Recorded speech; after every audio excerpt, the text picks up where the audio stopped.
to change up my locations because the bat cave would have been great. Ooh. Get a green towel. Get a green towel.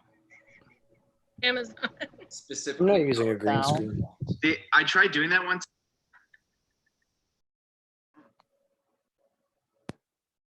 Okay. We are live on YouTube for a reading of The Princess Bride by William Goldman. Fade in, a video game on a computer screen. The game is in progress as a sick coughing sound is heard. The kid, lying in bed, coughing, pale. He's a sick cookie. Maybe he's 7 or 8 or 9. He holds a remote in one hand and presses it, and the video game moves. Then he's hit by another spasm of coughing. He puts the remote down. His room is monochromatic, grays and blues, mildly high-tech. We're in the present day, and this is a middle-class house, somewhere in the suburbs. The kid's mother, as she enters, goes to him, fluffs his pillows, kisses him, and briefly feels his forehead. She's worried, but it doesn't show. During this, you feeling any better? A little bit. Guess what? What? Your grandfather's here. Mom, can't you tell him I'm sick? You are sick. That's why he's here. He'll pinch my cheek. I hate that. Maybe he won't. the kid's grandfather bursts into the room, kind of rumpled, but the eyes are bright. He has a wrapped package tucked under one arm as he immediately goes to the kid and pinches his cheek. Hey, how's the sickie? Hey. The kid gives his mother an I told you so look. The mother ignores and beats a retreat. I'll leave you 2 pounds. And she Brought you a very special present. What is it? Open it up. A book? That's right. When I was your age, television was called books. And this is a very special book.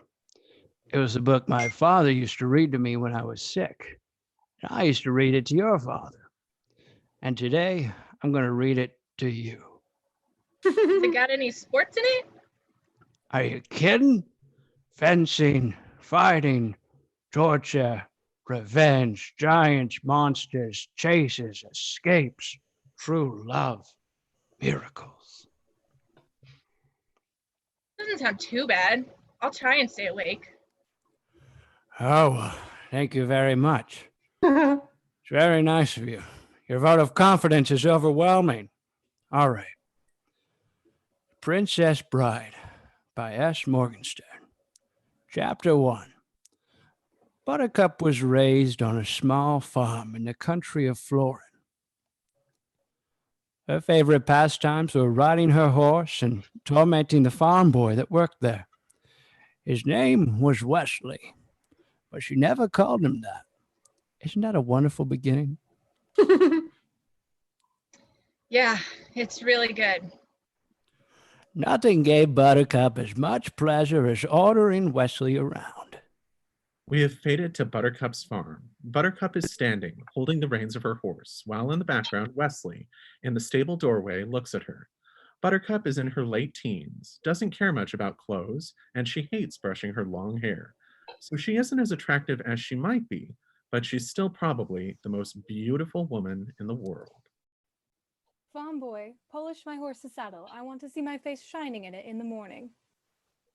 As you wish.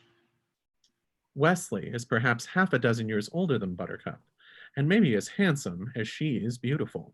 He gazes at her as she walks away. As you wish was all he ever said to her. Wesley is chopping wood, and Buttercup drops 2 large buckets near him. Farm boy, fill these with water. Please. As you wish. She leaves, his eyes stay on her, she stops and turns. He manages to look away, and now her eyes stay on him. That day, she was amazed to discover that when he was saying, as you wish, what he meant was, I love you. And even more amazing was the day she realized she truly loved him back. Farm boy, fetch me that pitcher. As you wish. Wesley and Hold it. Hold it. What is this? What are you trying to trick me? Yeah. Where are the sports? Is this a kissing book? Wait, just wait. Well, when does it get good? Hey, keep your shirt on. Let me read. Wesley had no more money for marriage, so he packed his few belongings and left the farm to seek his fortune across the sea. Wesley and Buttercup are near the gate of the farm, locked in an embrace. It was a very emotional time for Buttercup. I don't believe this. I fear I'll never see you again. Of course you will. But what if something happens to you? Hear this now. I will come for you. But how can you be sure? This is true love. You think this happens every day? He smiles at her. She smiles too, throws her arms so tightly around him. They kiss. Then, as Wesley walks away, Buttercup watches him go. Wesley didn't reach his destination. His ship was attacked by the dread pirate Roberts, who never left captives alive. And Buttercup got the news that Wesley was murdered. Murdered by pirates is good. She went into her room and shut the door. And for days she neither slept nor ate. I will never love again. The Florin Castle, the main courtyard of Florin, replete with townspeople, livestock, and a bustling marketplace. 5 years later, the main square of Florin City was filled as never before to hear the announcement of the great Prince Humperdinck's bride-to-be. Prince Humperdinck, a man of incredible power and bearing, standing in his royal robes on a castle balcony. 3 others standing behind him, an old couple with crowns, the aging king and queen, and a dark bearded man who seems the prince's match in strength. This is Count Rogan. My people, a month from now, our country will have its 500th anniversary, and on that sundown, I shall marry a lady who was once a commoner like yourselves. But perhaps you will not find her common now. Would you like to meet her?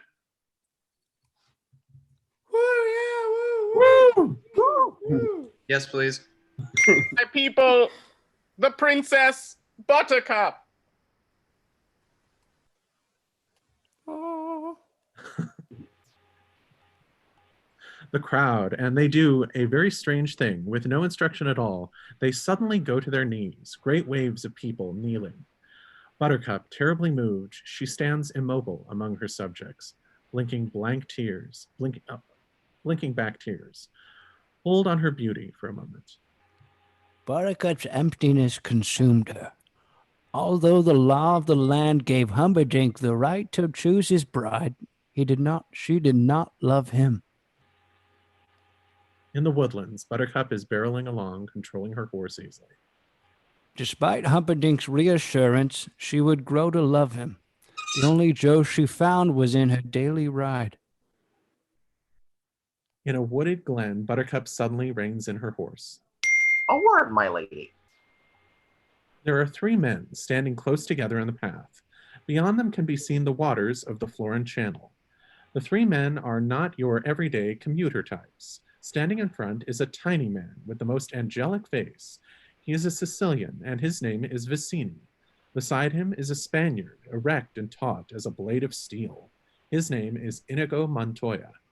Beside him is a giant. His name is Fessick. We are but poor, lost circus performers. Is there a village nearby? There's nothing nearby, not for miles. Then there will be no one to hear your scream. He nods to the giant Fessick, who merely reaches over, touches a nerve on Buttercup's neck, and the start of a scream is all she manages. Unconsciousness comes that fast as she starts to fall. On a tiny isolated spot at the edge of the Florin Channel, a sailboat is moored. It's dusk now. Shadows are long. Inigo, the Spaniard, busies himself getting the boat ready. The giant Fessick carries Buttercup unconscious on board. Vicini rips some tiny pieces of fabric from an army jacket and tucks them along the saddle of Buttercup's horse. There is about the entire operation a sense of tremendous skill and preparation.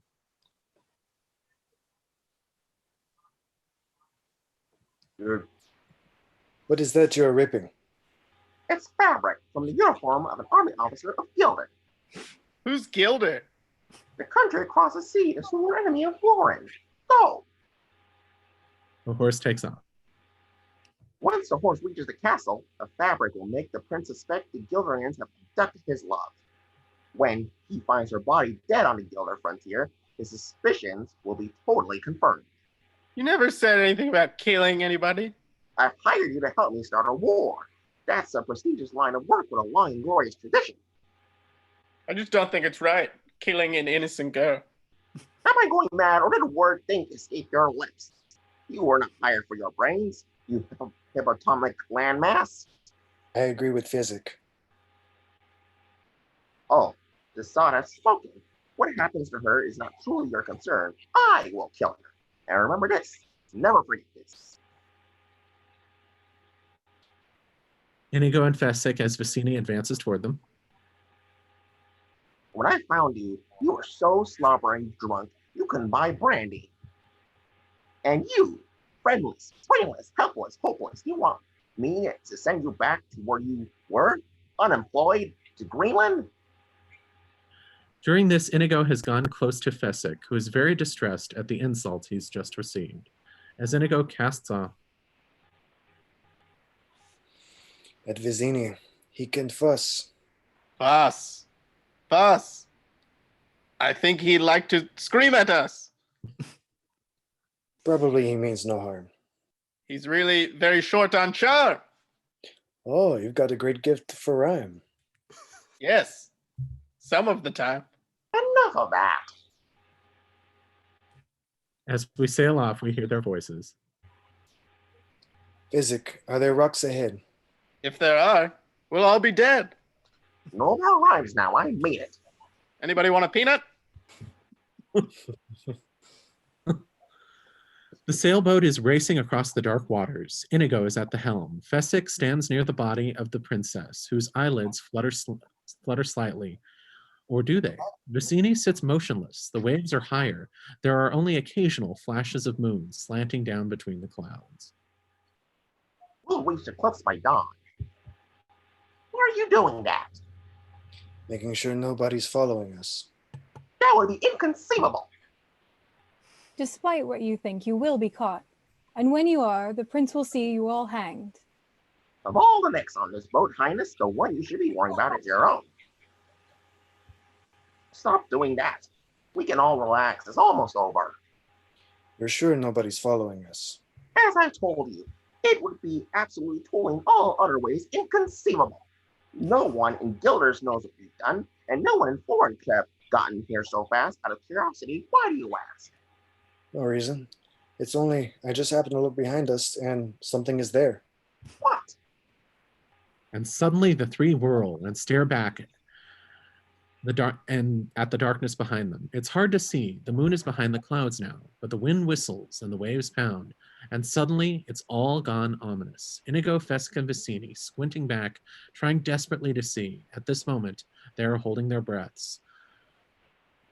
And there's still nothing to be seen. It's still ominous, only it's a little eerie too. Then the moon slips through, and Inigo was right.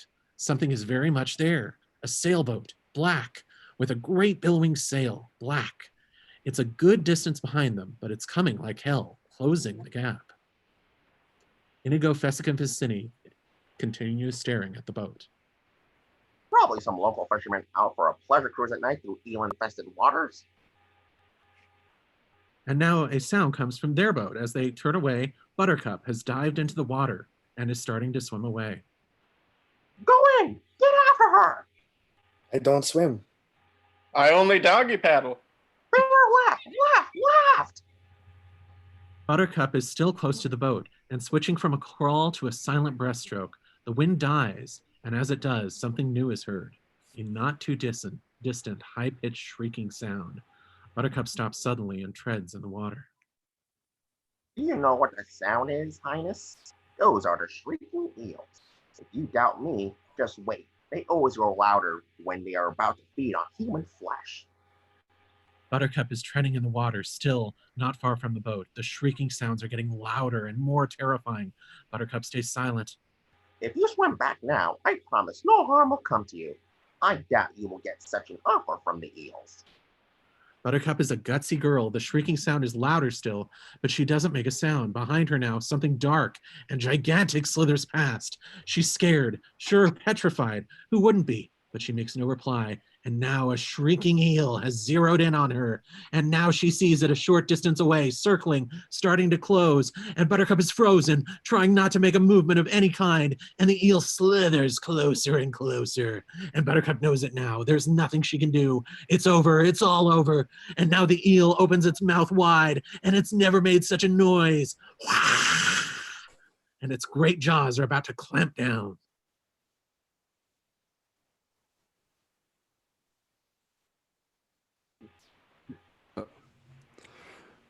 She doesn't get eaten by the eel at this time. Cut back What? to the kid's room. The eel doesn't get her. I'm explaining to you because you look nervous. I wasn't nervous. Well, maybe a little bit concerned, but that's not the same thing. Because I could stop if you want.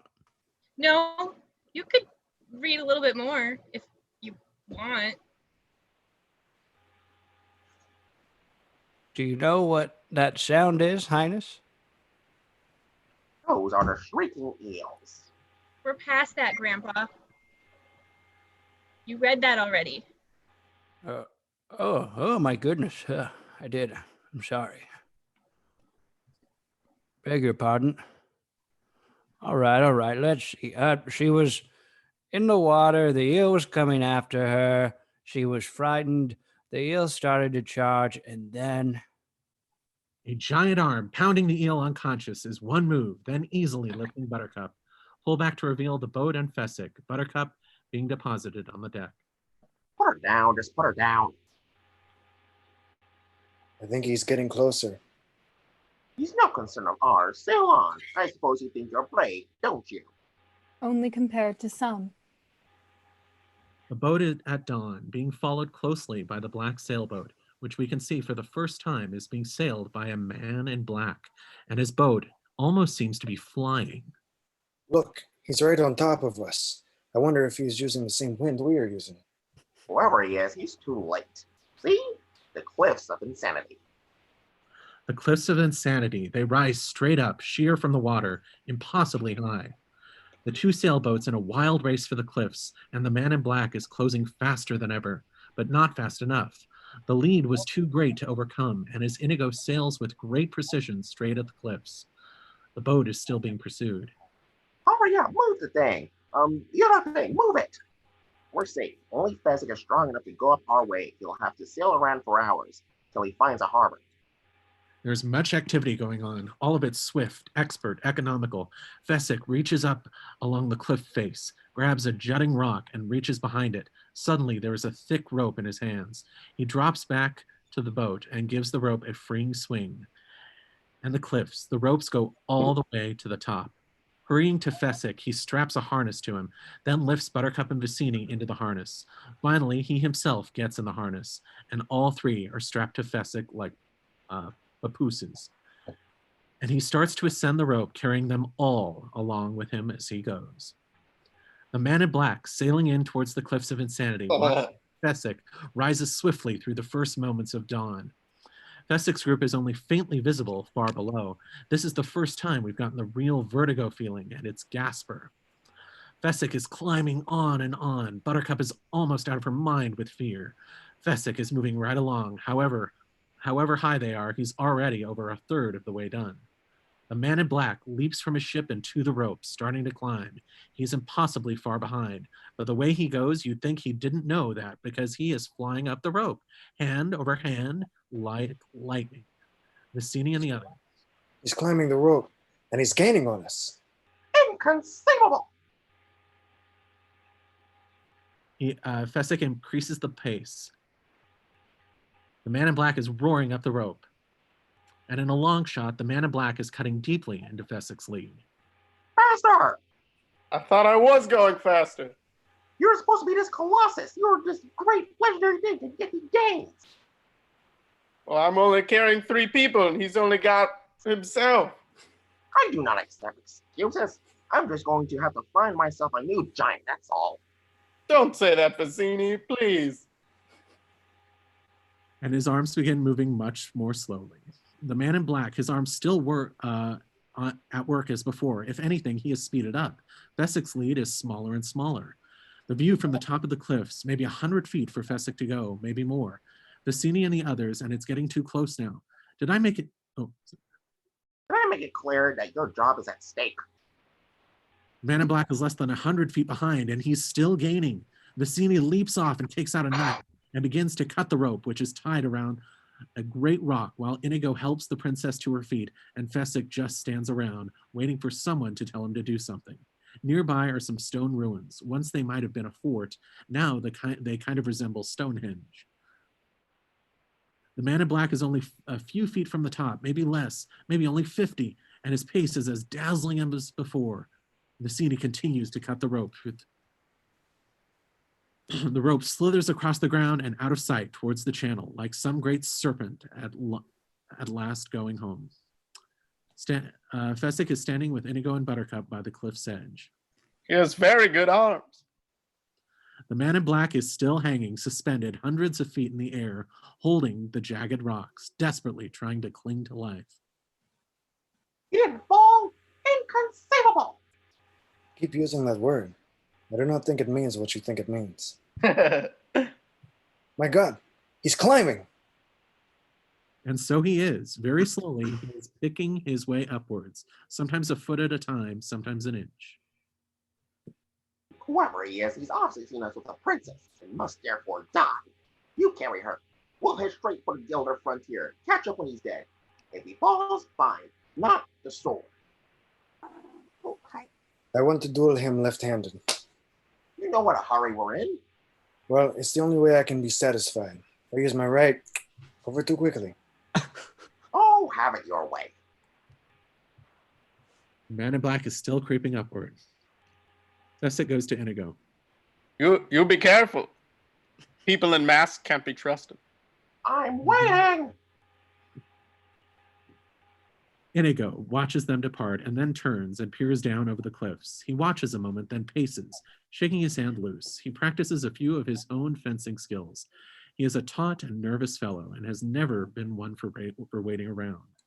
The man in black is still climbing. He must be 6 inches closer to the top than when we last saw him. Inigo walks away, and finally he goes back to the cliff's edge and starts to talk. It's instant death if the man in black falls, but neither gives that possibility much credence. This is our two heroes meeting. They don't know it yet, but that's what it is. Hello there. Slow going? Look, I don't mean to be rude, but this is not as easy as it looks. So I'd appreciate it if you wouldn't distract me. Sorry. Thank you. Inigo steps away and draws his sword and loosens up with a few perfect thrusts. Then he resheathes and looks eagerly over the edge. I do not suppose you could speed things up. If you're in such a hurry, you could lower a rope or a tree branch or find something useful to do. I could do that. In fact, I've got some rope up here. But I do not think that you will accept my help, since I am only waiting around to kill you. Well, that does put a damper on our relationship. But I promise I will not kill you until you reach the top. That's very comforting, but I'm afraid you'll just have to wait. I hate waiting. I could give you my word as a Spaniard. No good. I've known too many Spaniards. You don't know any way you'll trust me. Nothing comes to mind. And on these words, the camera zooms into a close-up of Inigo. I swear, on the soul of my father, Domingo Montoya, you will reach the top alive. Throw me the rope. Inigo dashes to the giant rock where the rope was originally tied on. The man in black grips, the man in black's grip loosens for a moment, and then he tries to cling to the side of the cliff. Inigo, with a small coil of rope, hurries back to the edge and hurls it over. It hangs close to the man in black. He releases the rocks, grabs the rope, and hangs helplessly in space a moment, then looks up at Inigo. Inigo, straining, forcing his body away from the cliff's edge, and the man in black rises through the early morning light, slowly and steadily. And at the cliff top, he last comes within reach. Inigo, watching as the man in black crawls to safety, then looks at Inigo. Thank you. We'll wait until you're ready. Again, thank you. The man in black sits to the rest on the boulder that once held the rope. He tugs off his leather boots and is amazed to see several large rocks tumbling out. The man in black wears gloves. Inigo stares at him. I do not mean to pry, but you don't by any chance happen to have 6 fingers on your right hand. Do you always begin conversations this way?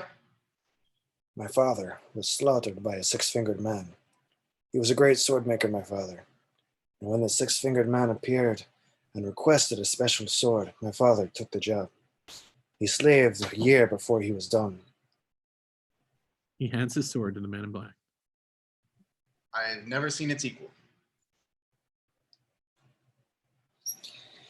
The 6-fingered man returned and demanded it, but at 1/10 his promised price, my father refused. Without a word, the 6-fingered man slashed him through the heart. I love my father, so naturally challenged his murderer to a duel. I failed. The 6-fingered man did leave me alive with the 6-fingered sword, but he gave me these. He touches his scars. How old were you? I was 11 years old. When I was strong enough, I dedicated my life to the study of fencing. So the next time we meet, I will not fail. I will go up to the 6-fingered man and say, "Hello, my name is Inigo Montoya. You killed my father. Prepare to die." You've done nothing but study swordplay. More pursuit than study lately. You see, I cannot find him. It's been 20 years now. I'm starting to lose confidence. I just work for Vizzini to pay the bills. That's not a lot of money in revenge. Well, I certainly hope you find him someday. Are you ready then? Whether I am or not, you've been more than fair. You seem a decent fellow. I hate to kill you. You seem like a decent fellow. I hate to die. Begin. And on that word, what we are starting now is one of the 2 greatest sword fights in modern movies. And right from the beginning, it looks different because they aren't close to each other. None of the sword crossing is on garbage. No, what we have here is 2 men, 2 athletes, and they look to be too far away to damage each other. But each time one makes even the tiniest feint, the other counters, and there is silence as they start to circle. The 6-fingered sword is feinting here and feinting there. The 2 men are finished teasing and begin to duel in earnest. Their swords cross, then again and again, and the swords come so fast it's almost continual. Inigo presses on, the man in black retreating up a rocky incline. You're using Bonetti's defense against me, huh? I thought it fitting considering the rocky terrain.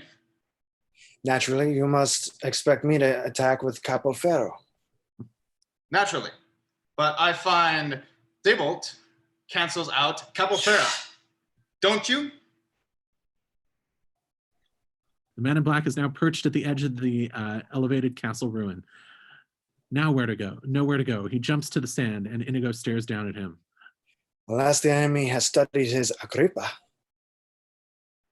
And now with the grace of an Olympian, Inigo flies off the perch, somersaults clean over the man in black's head, and lands facing his opponent. Which I have. The two men are almost flying across the rocky terrain, never losing balance, never coming close to stumbling. The battle rages with incredible finesse. First one and then the other gaining the advantage. And by now it's clear that this isn't just two athletes going at it. It's a lot more than that. This is two legendary swashbucklers in their prime. It's Burt Lancaster and the Crimson Pirate battling Errol Flynn and Robin Hood. And then incredibly, the action begins going even faster than before as we cut to Inigo. And behind him now, drawing closer at all the time, is the deadly edge of the cliffs of insanity. Inigo fights and ducks and feints and slashes, and it all works, but not for long, as gradually the man in black keeps the advantage and keeps forcing Inigo back closer and closer to death. You are wonderful. Thank you. I've worked hard to become so. The cliff edge is very close. I admit it. You are better than I am. Then why are you smiling? Inches Because from... I know something you don't know. And what is that? I am not left-handed. And he throws the six-fingered sword into his right hand, and immediately the tide of battle turns. The man in black stunned, doing everything he can to keep Inigo by the cliff's edge, but no use. Slowly at first, he begins to retreat. Now faster, Inigo is in control, and the man in black is desperate. Inigo, with the six-fingered sword, is all but invisible now as he increases his attack, then suddenly switches styles again on a rocky staircase leading to a turret-shaped plateau. And the man in black is retreating like mad up the stairs, and he can't stop Inigo. Nothing can stop Inigo. And in a frenzy, the man in black makes every feint. He tries every thrust, lets go with all he has left, but he fails. Everything fails. He tries one or two final desperate moves, but they are nothing. You're amazing. I ought to be after 20 years. Now the man in black is smashed into a stone pillar, pinned there pinned under the six-fingered sword. There's something I ought to tell you. Tell me. I am not left-handed either. Wow. And now he changes hands, and at last the battle is fully joined. Inigo, to his amazement, is being forced back down the steps. He tries one style, another, but it all comes down to the same thing. The man in black seems to be in control, and before Inigo knows it, the six-fingered sword is knocked clear out of his side. Inigo retreats and dives from the stairs to a moss-covered bar suspended over the archway. He swings out, lands, and scrambles to his sword. As the man in black, who watches Inigo, then casually tosses his sword to the landing where it sticks in perfectly. Then the man in black copies Inigo. Not copies exactly, he improves. He dives to the bar, swings completely over it like a circus performer, and dismounts with a backflip. Inigo stares in awe. Who are you? No one of consequence. I must know. Get used to disappointment. Okay. Inigo continues moving like lightning, and he thrusts forward and slashes darts back, all in almost a single movement. The man in black dodging, blocking, and again he thrusts forward faster even than before, and again he slashes. And there is never a move anyone makes he doesn't remember. And this time he blocks the slash, slashes out himself with a six-fingered sword. On it goes, back and forth, across the rocky terrain. Inigo's feet are moving with grace and speed of a great improvisational dancer. The six-fingered sword is knocked free, arching up into the air, and Inigo catches it again, and something terrible is written behind his eyes. He has given his all, done everything a man can do, tried every style, made every maneuver, but it wasn't enough, and his face for all to see in realization that he, Inigo Montoya of Spain, is going to lose. The man in black is moving in for the end now, blocking everything, muzzling everything. The six-fingered sword is sent flying from Inigo's grip. He stands helpless only a moment. Then he drops to his knees and bows his head and shuts his eyes. Kill me quickly. I would as soon destroy a stained glass window as an artist like yourself. However, since I cannot, have you following me either. And he dunks Inigo's head with his heavy sword handle, and Inigo pitches forward unconscious. Please, I understand. I hold you to the highest respect. He grabs his scabbard and takes off after the princess. We now cut to Vicini. Inconceivable! Vicini, staring down from a narrow mountain path as far below the man in black can be seen running. Fessick, carrying the princess, stands alongside. It's a little later in the morning. Give her to me. Catch her with us quickly. What do I do? Finish him. Finish him your way. Oh, good. My way. Thank you, Mazzini. Which way is my way? Oh, good. Oh. Pick up one of those rocks, get behind the boulder, and in a few minutes, the man in black will come running around the bend. Then the minute his head is in view, hit it with the rock. My way is not very sportsmanlike. He grabs a rock and plods behind the boulder. The man in black is racing up the mountain trail. Ahead, in a bend in the trail, he sees it and slows.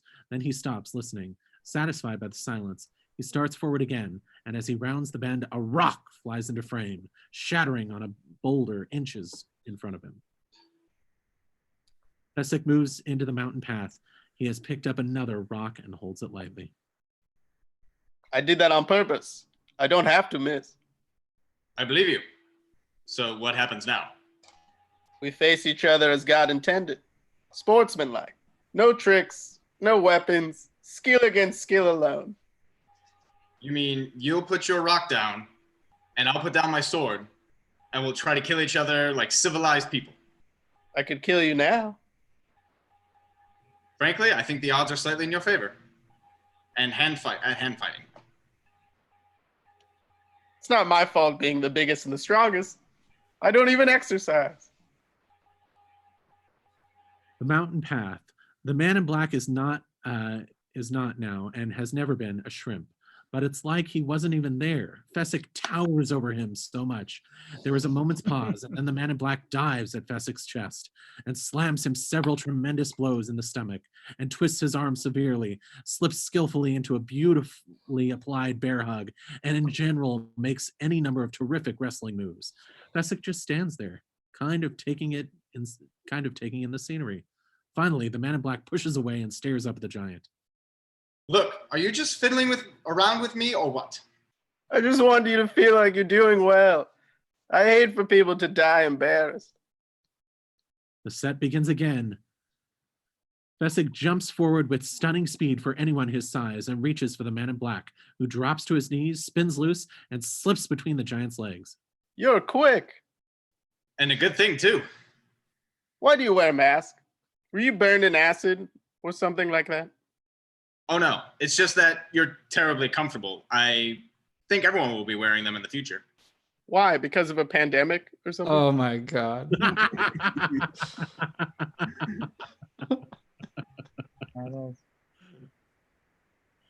Fesic considers this moment and then attacks.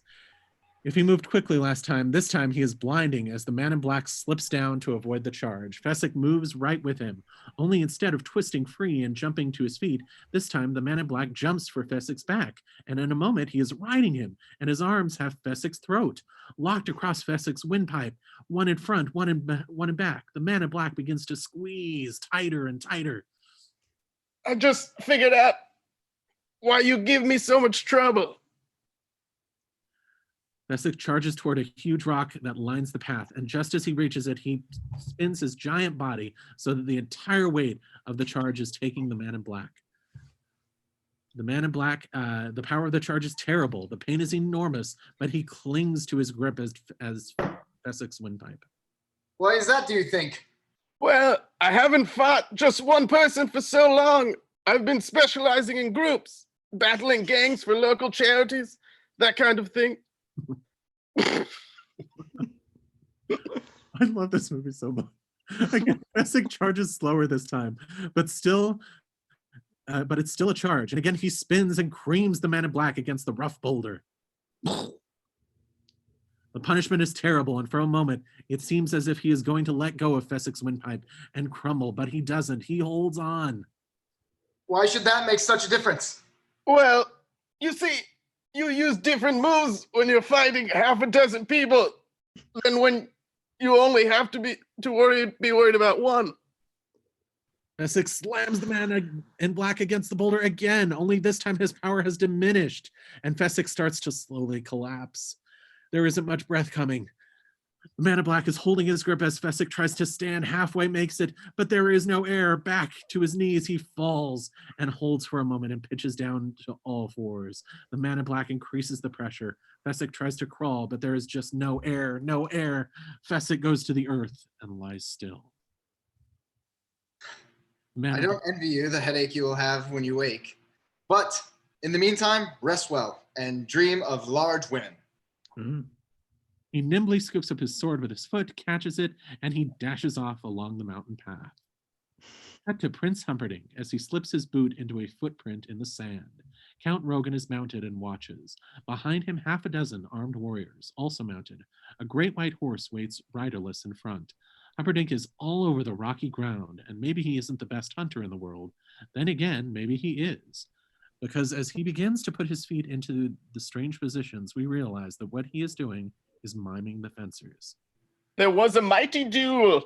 It ranged all over. They were both masters. Who won? How did it end? The loser ran off alone. The winner followed those footprints toward Gilda. Shall we track them both? The loser is nothing. Only the princess matters. Clearly this was all planned by warriors of Gilda.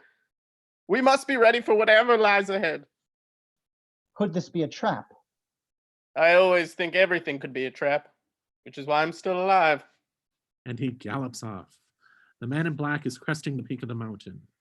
Close up on a knife pointed at a throat. Pull back to reveal Vicini, munching on an apple, holding the knife to Buttercup's throat. She is blindfolded. A picnic is spread and laid out. A tablecloth, 2 goblets between them, a small leather wine container, and some cheese and a couple of apples. The picnic is set on a lovely spot high on the edge of the mountain, with a view all the way back to the sea. The man in black comes running around the path and sees Vicini and slows. The 2 men study each other. So, it is down to you, and it is down to me. If you wish her dead, by all means, keep moving forward. Let me explain. There's nothing to explain. You're trying to kidnap what I've rightfully stolen. Perhaps an arrangement can be reached. There'll be no arrangement, and you're killing her. As Vicini jabs with his long knife, Buttercup gasps against the pain. But if there can be no arrangement, then we are at an impasse. I'm afraid so. I can't compete with you physically, and you're no match for my brains. You're that smart. Let me put it this way. Have you heard of Plato, Aristotle, Socrates? Yes. Morons. Really? In that case, I challenge you to a battle of wits. For the princess? To the death? I accept. Good. Then pour the wine. Vicini fills the goblets with the dark red liquid. The man in black pulls out a small packet from his clothing and hands it to Vicini. Inhale this, but do not touch. I smell nothing. What you do not smell is called iocane powder. It is the odorless, tasteless, dissolve instantly in liquid, and is among the most deadlier poisons known to man. Vicini watches excitedly as the man in black takes the goblets and turns his back. A moment later, he turns and drops the iocane packet. It is now empty. The man in black rotates the goblets in a little shell game maneuver, then puts one glass in front of Vicini, the other in front of him. All right, where's the poison? The battle of wits has begun. It ends when you decide and we both drink and find out who is the right and who is dead. Why, it's so simple. All I have to do is divine from what I know of you. Are you the sort of man who would put the poison into his own goblet, or the enemy is? Now, a clever man would put the poison into his own goblet, because he would know that only a great fool would reach for what he was given. I'm not a great fool, so I can clearly not choose the wine in front of you. You made your decision. Months you have known I am not a great fool. You have countered it, so I can clearly not choose the wine in front of me. You've made your decision then. Not remotely, but iocane comes from Australia, as everyone knows, and Australia is entirely people with criminals, and criminals are used to having people not trust them. As you are not trusted by me, so I can clearly not choose the wine in front of you. Truly, you have dazzling intellect. Wait till I get going. Where was I? Australia. Yes, Australia. And you must have suspected I would have known the powder's origin, so I can clearly not choose the wine in front of me. You're just stalling now. You like to think that, wouldn't you? You beat my giant. which means you're exceptionally strong in your own goblet, trusting on your strength to save you, so I can clearly not choose the wine in front of you. But you've also bested my Spaniard, which means you must have studied, and in studying, you must have learned that man is mortal, and so you'd have put the poison as far from yourself as possible. So I can clearly not choose the wine in front of me. You're trying to trick me into giving away something. It won't work. It has worked. You've given everything away. I know where the poison is. Then make your choice. I will. And I choose. What in the world can that be? Man in Black turns around. Wait, where? I don't see anything. Oh, well, I could have sworn I saw something. No matter. What's so funny? I'll tell you in a minute. First, let's drink. Me from my glass, and you from yours. The man in black picks up the one in front of him, and as both start to drink, Bassini hesitates a moment. Then, allowing the man in black to drink first, he swallows his wine. You guessed wrong. The only thing I guessed wrong. That's what's so funny. I switched glasses when your back was turned, you fool. You fell victim to one of the most classic blunders. The most famous is never get involved in a land war in Asia. But only slightly less well known is this: never go in against a Sicilian when death is on the line.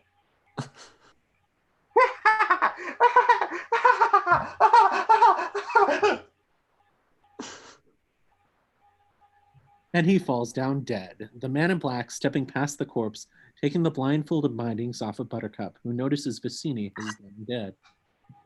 The man in black pulls her to her feet. Who are you? I'm known to be trifled with. That is all you'll ever need to know. And to think, all this time, it was your cup that was poisoned. They were both poisoned. I spent the last few years building up my immunity to iocane powder. And with that, they take off. On a mountain path, it's where Fessick fought the man in black. A camera pulls back to reveal the prince, kneeling, inspecting every grain of misplaced sand. The others wait behind him. Someone has beaten a giant. There will be great suffering if Gilda, if she dies. And he leaps onto his horse and they charge off. On a wild stretch of terrain, the man in black comes running into view, still dragging Buttercup, who sometimes stumbles, but he keeps forcing her along. Finally, when she is close to exhaustion, he lets her go. Catch your breath. If you release me, whatever you ask for ransom, you'll get it, I promise you. And what is that worth? The promise of a woman? You're very funny, Highness. I was giving you a chance. No matter where you take me, there's no greater hunter than Prince Humperdinck. He could track a falcon on a cloudy day. He can find you. You think your dearest love will save you? I never said he was my dearest love. And yes, he will save me. That I know. You admit to me you do not love your fiancé. He knows I do not love him. Are you not capable of love? Is that what you mean? I have loved more deeply than a killer like yourself could ever dream. And the man in black cocks back a fist. Buttercup flinches, but does not retreat. That was a warning, Your Highness. The next time my hand flies on its own. For where I come from, there are penalties when a woman lies. The camera pulls back to reveal the prince, kneeling by the body of Bassini as the others ride up. The prince grabs the empty poison packet, hands it to Rogan after first sniffing it himself. Iocane. I'd bet my life on it. And there are the princess's footsteps. Footprints. She's alive. Or was an hour ago. If she is, otherwise, when I find her, I shall be very put out. And as he vaults onto his horse, they all charge off. Buttercup is being spun into camera view, falling heavily as the man in black releases her. We are at the edge of an almost sheer ravine. The drop is sharp and severe. Below the ravine floor is flat, but getting there would not be half the fun. Rest, Highness. I know who you are. Your cruelty reveals everything. You're the dread pirate Roberts, admit it. With pride, what can I do for you? You can die slowly, cut into 1,000 pieces. Hardly complimentary. Your Highness, Why lose your venom on me? You killed my love. It's possible. I kill a lot of people. Who was this love of yours? Another prince like this one? Ugly, rich, scabby? No, a farm boy, poor, poor and perfect, with eyes like the sea after a storm. On the high seas, your ship attacked, and the dread pirate Roberts never takes prisoners. I can't afford to make exceptions. Once word leaks out that a pirate has gone soft, people begin to disobey. And then it's nothing but work, work, work all the time. You mock my pain. Life is pain, Highness. Anyone who says differently is selling something. I remember this farm boy of yours, I think. This would be what, 5 years ago? Does it bother you to hear? Nothing you can say will upset me. He died well. That should please you. No bribe attempts or blubbering. He simply said, please, please, I need to live. It was the please that caught my memory. I asked him what was so important for him. True love, he replied. And then he spoke of a girl of surpassing beauty and faithfulness. I can only assume he meant you. You should bless me for destroying him before he found out what you really are. And what am I? Faithfulness, he talked of, Madame. Your enduring faithfulness. Now tell me truly, when you found out he was gone, did you get engaged to your prince the same hour, or did you wait a whole week out of respect for the dead? You mocked me once, never do it again. I died that day. The man in black is about to reply as they stand there on the edge of the sheer ravine, but then something catches his attention and he stares at it briefly. There's a cloud of dust caused by Humperdinck's horses who are rising up into the sky. Buttercup, while his attention is on the dust cloud, rises high and pushes him with all the strength she has. You can die too, for all I care. The man in black is teetering on the ravine edge for a moment, but then he begins to fall. Down goes the man in black. Down, down, rolling, spinning, crashing down toward the flat rock of the ravine. Buttercup stares transfixed at what she has done. There is a long pause. She stands there alone, as from far below the words come to her, drifting on the wind. As you wish! Oh, my sweet Wesley, what have I done? And without a second thought or consideration of the dangers, she starts into the ravine. A moment later, she too is falling, spinning, twisting, crashing, and torn, cartwheeling down toward what is left of her beloved. The cloud of dust is rising and pull back to reveal Prince Humperdinck and the others reining in at the spot where Buttercup promised ransom in exchange for her freedom. The pirate shakes his head. The prince shakes his head. Disappeared. He must have seen us closing in, which might account for us panicking in error. Unless I'm wrong, and I'm never wrong, they are headed dead into the fire swamp. The mere mention of the fire swamp makes him pale. Two bodies lie a few feet apart, not moving. It is, of course, Buttercup and Wesley. They might be corpses. After a time, Wesley slowly forces his body into motion, and as he does, Buttercup, bruised and torn, as Wesley crawls slowly toward her. Can you move at all? Move? You're alive. If you want, I can fly. I told you I would always come for you. Why didn't you wait for me? Well, you were dead. Death cannot stop true love. All it can do is delay it for a while. I will never doubt again. There will never be a need. And now they begin to kiss. It's a tender kiss, tender and loving and gentle. Oh, no, please. Cut to the kid's bedroom.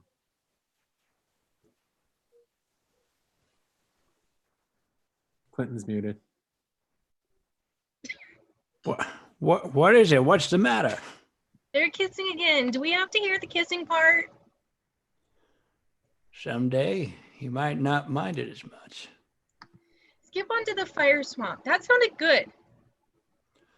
Oh, you're sick. I'll humor you.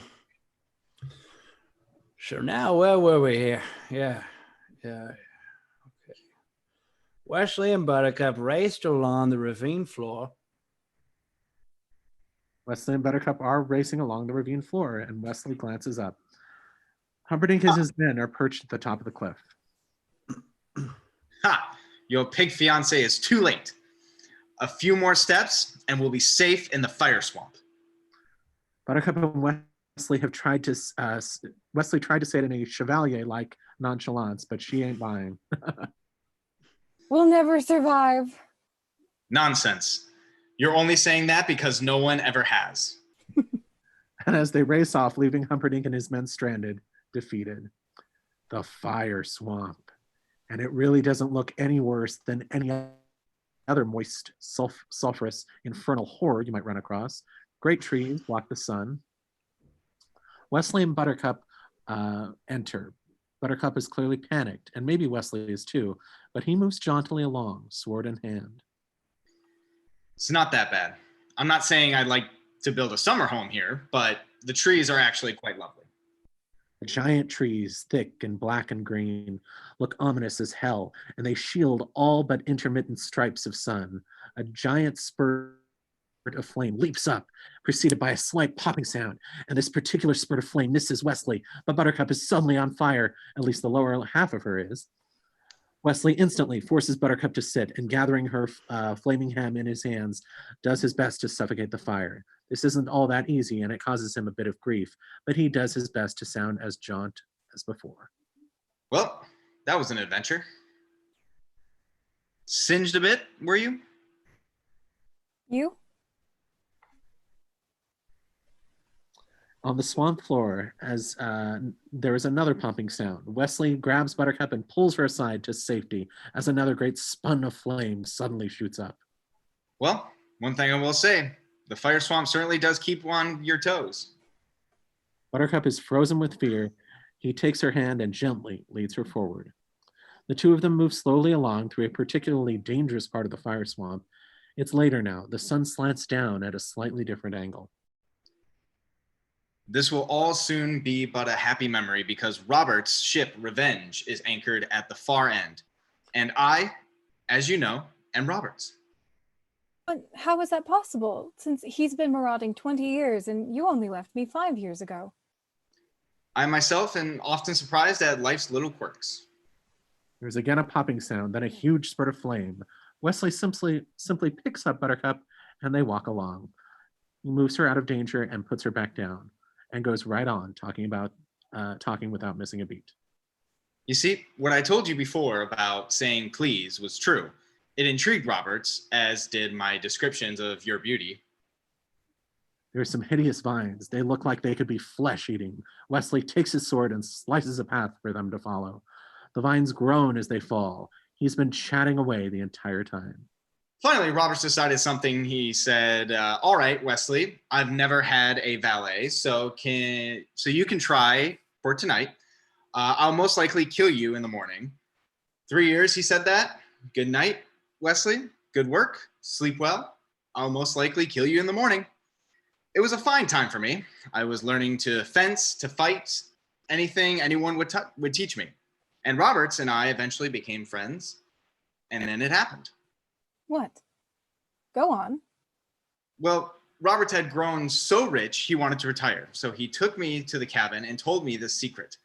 I am not the dread pirate Roberts, he said. My name is Ryan. I inherited the ship from the previous dread pirate Roberts, just as you will inherit it from me. The man I inherited from was not the real dread pirate Roberts either. His name was Cummerbund.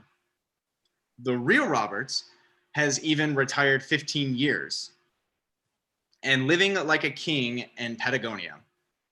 Then he explained the name was the important thing for inspiring the necessary fear. You see, no one would surrender to the dread pirate Wesley. So we sailed ashore, took on an entirely new crew, and he stayed aboard for a while as first mate, all the time calling me Roberts. Once the crew believed, he left the ship, and I have been Roberts ever since. Except now that we're together, I shall retire and hand the name over to someone else. Is everything clear to you? Buttercup is perplexed and is about to reply, but the ground she steps on gives way. It's lightning sand, a great patch of it, and it has her. A cloud of powder rises, and she sinks into the stuff, crying Wesley's name. But then she is gone. Wesley, whirling, slashing at a U-shaped vine, hacks it in half. It's still connected to the tree, but then he grabs it and drops his sword, and clutching the other end of the vine, he dives into the lightning sand, and there's another cloud of white powder, but it's settled quickly. Now nothing can be seen, nothing at all, just the lightning sand, lovely, lethal. An odd panting sound is heard now. The panting sound is suddenly very loud, and then a giant rodent of unusual size darts into view. The ROUS, a rodent of unusual size, is probably no more than 80 pounds of bone and power. It sniffs around a bit, and then quickly as quickly as it has come, it goes.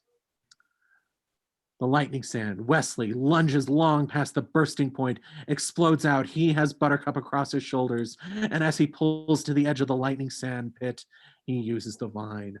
Buttercup, her face is caked with the white powder. It is in her eyes, her ears, her mouth. She's still probably beautiful, but you have to look awfully hard to see it. As Wesley continues to pull them to safety, the ROUS high above them watches. Buttercup is placed against a tree. Wesley is cleaning the lightning sand from her face. He hesitates and glances around. The ROUS on a much lower branch, it stares down at Wesley. Wesley stares back at the beast. Buttercup is oblivious. Her eyes flutter. He continues to work on her as... We'll never succeed. We may as well die here. No, we have already succeeded. There are 2 ROUSs that have climbed into a nearby tree and stare hungrily down. Wesley picks her up. He puts an arm around her and starts to walk with her as he encourages her to go on. I mean, what are the 3 terrors of the fire swamp? 1, the flame spurts. No problem. There's a popping sound preceding each. We can avoid that. 2, the lightning sand. We were clever enough to discover what that looks like. So in the future, we can avoid that too.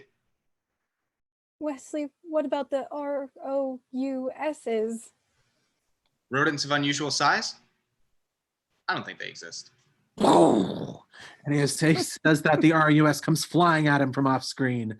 Buttercup screams. Ah! Wesley is pinned under the attacking ROUS, trying to fend it off. He can't. The thing's teeth sink deep into his arm as he howls. Wesley times a fist into the beast's face, rolling it off. He reaches for his sword just a few feet away, but the ROUS is back atop him. It's a fierce battle, and just when we think Wesley can't possibly win, he flips the ugly rodent clear. Wesley scrambles for his sword. The ROUS stampedes on, changing its target, heading right for Buttercup, and she is scared to death. Wesley! Wesley abandons his sword and reaches for the rodent, grabbing only at the tail, wrestling with it. Buttercup grabs a small branch and, using it as a club, beats the skull of the thing, doing pretty well, but the beast manages to snag her with his razor teeth, and she's pulled to the ground. Wesley jumping onto his back. The ROUS is all over him now, sinking needle teeth into Wesley's shoulder. Wesley, with death close at hand, as a popping sound starts, he tries one desperate move and rolls into the sound. The flame spurt, shooting skyward. Wesley, with the ROUS pinned under him, the burst spurts into flame.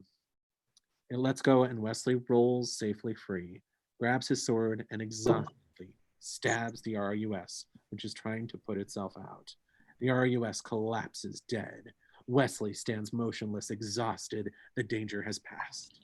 Buttercup is relieved, and they have reached the far edge of the fire swamp, and beyond it is a beach. We did it. Now, was that so terrible? And from somewhere they summon the strength.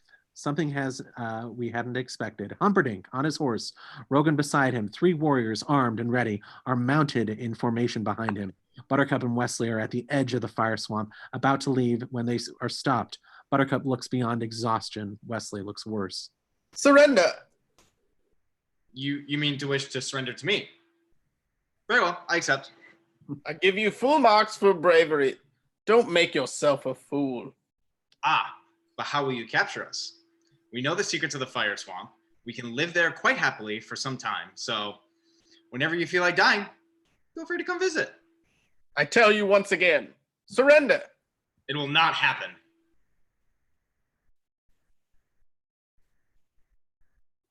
For the last time. Surrender. Death first! Will you promise not to hurt him? What was that? What was that? If we surrender and I return with you, will you promise not to hurt this man? May I live 1,000 years and never hunt again. He is a sailor on the pirate ship Revenge. Promise to return him to his ship. I swear it will be done. Once we're out of sight, take him back to Florin and throw him in the pit of despair. Oh. I swear You weren't it will be supposed to done. hear that. You weren't supposed to hear that. Sorry. Once we're out of sight, take him back to Florin and throw him in the pit of despair. I swear it will be done. Buttercup to Wesley. I thought you were dead once, and it almost destroyed me. I could not bear it if you died again. Not when I can save you. Buttercup tries to speak again but can't and is swooped off her feet onto Humperdinck's horse, and off they go. Wesley staring after her. Rogan watches as his warriors bring Wesley to him. The Count has a heavy sword and he holds it in his hand. Come, sir, we must get you to your ship. We are men of action.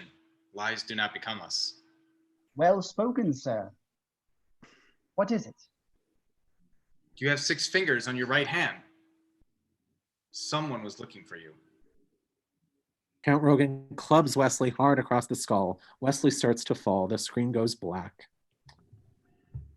Fade into the pit of despair, dark and chill, underground and windowless, lit by a flickering torches. Frightening, Wesley lies in the center of the cage, chained and helpless. Something is really frightening. A bloodless-looking albino, dead pale. He silently enters the pit, carrying a tray of food and medication, and puts it down. Where am I?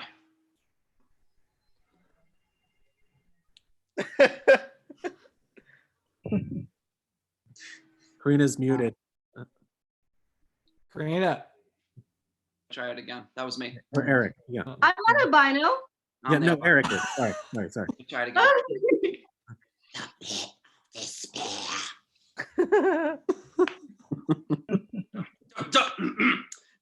Don't even think about trying to escape.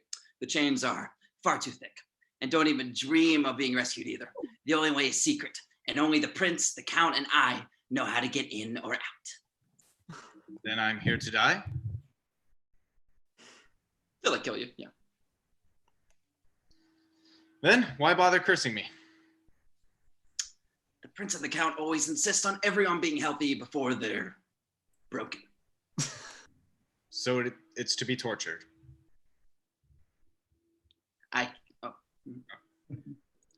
You don't believe me? You survived the fire swamp. You must be very brave. But nobody withstands the machine. Buttercup. Cut to Buttercup. Her face is sad, pallid, perhaps ill. She wanders down a corridor in Florin Castle. As she moves unseeing past an intersecting corridor, Prince Humperdinck and Count Rogan are watching her. She's been like that ever since the fire swamp. It's my father's failing health that's upsetting her. Of course. The camera holds on Florin Castle as the grandfather narrates.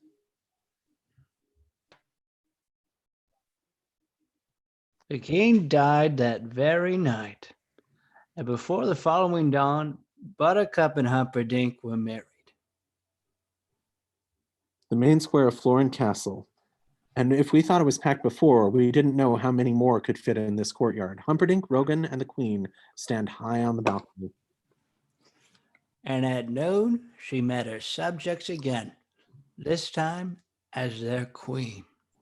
My father's final words were... Hold it, Grandpa. The scene freezes. We are back in the kids' room.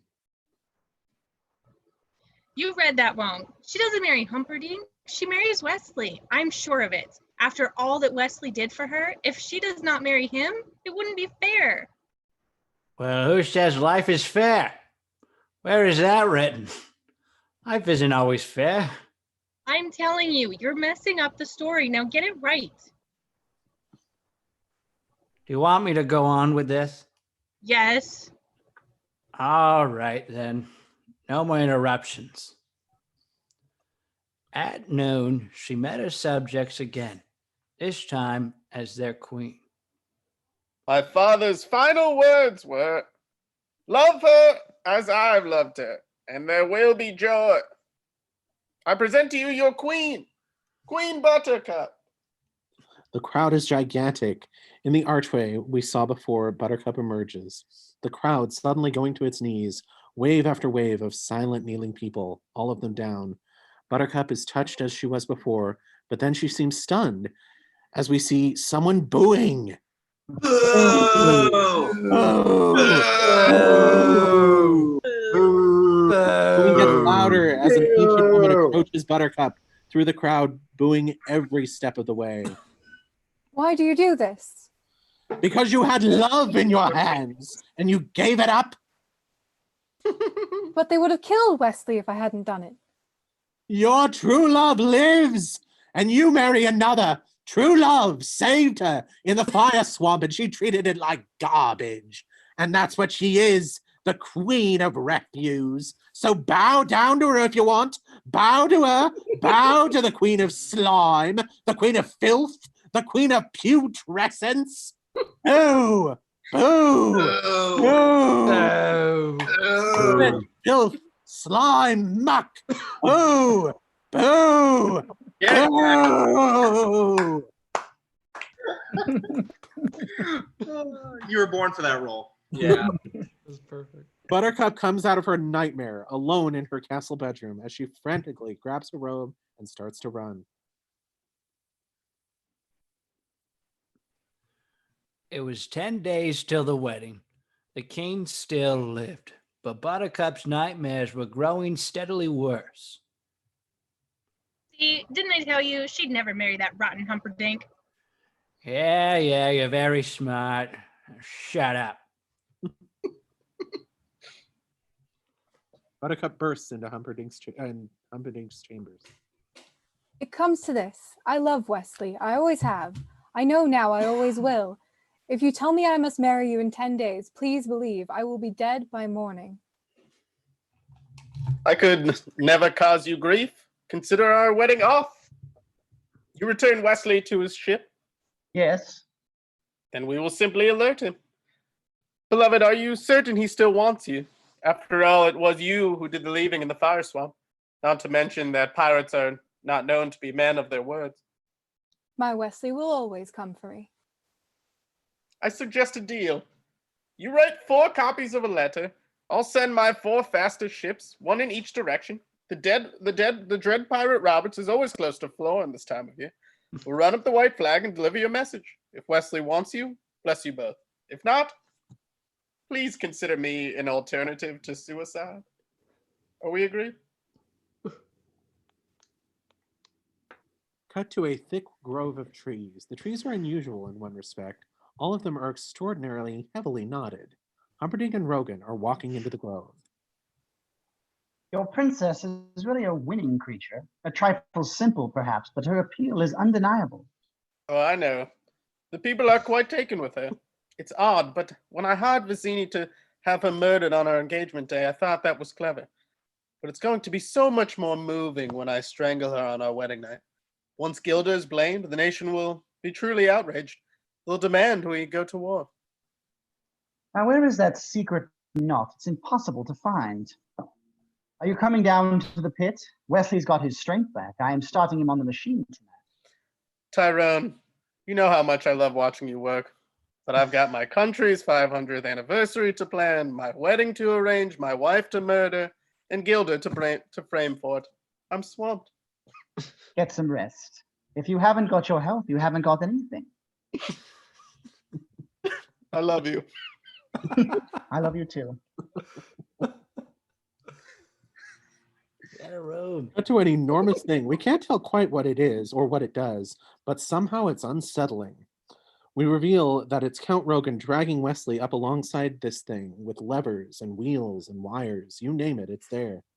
Beautiful, isn't it? It took me half a lifetime to invent it.